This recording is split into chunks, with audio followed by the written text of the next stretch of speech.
31 अक्टूबर 1875 को गुजरात के एक छोटे से गांव में जन्म हुआ सरदार वल्लभ भाई पटेल का उनके पिता झावेर भाई पटेल 1857 की आजादी की लड़ाई में भाग ले चुके थे। इसीलिए सरदार वल्लभ भाई पटेल को देशभक्ति विरासत में मिली थी। बचपन से ही वे गंभीर स्वभाव के, आत्मनिर्भर और अनुशासन में रहने वाले बच्चे थे।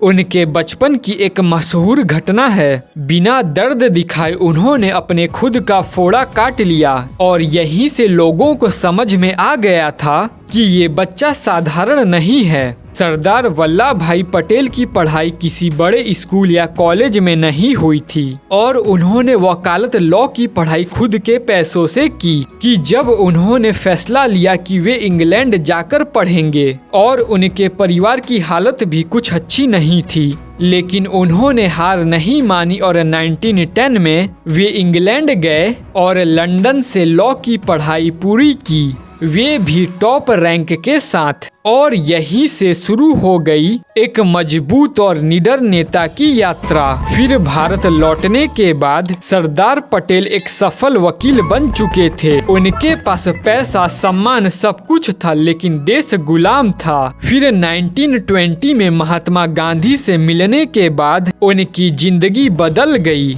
उन्होंने वकालत छोड़ दी और विदेशी कपड़े जला दिए और पूरी तरह से आजादी की लड़ाई में कूद पड़े। खेड़ा सत्याग्रह और बड़ा दौली आंदोलन में उनकी लीडरशिप क्षमता ने पूरे देश को हिला दिया। फिर 1928 में बड़ा दौली सत्याग्रह में अंग्रेज सरकार के खिलाफ किसानों की सबसे बड़ी लड़ाई लड़ी थी और सरदार पटेल ने किसानों को इकट्ठा किया और बिना डरे अंग्रेजों का सामना भी किया। जब ये आंदोलन सफल हुआ तो किसानों ने उनके सम्मान में उन्हें एक नया नाम दिया, जो था सरदार, यानी जिसका मतलब होता है नेता। फिर 15 अगस्त 1947 को भारत आजाद हुआ, लेकिन एक बड़ी समस्या थी। भारत में 560 से ज्यादा रियासतें थीं जो अलग अलग रहना चाहती थीं। अगर ये सब अलग हो जाते तो भारत टूट जाता। तो सरदार पटेल को एक जिम्मेदारी दी गई कि वे भारत को एक करें और फिर वह बातचीत से, कूटनीति से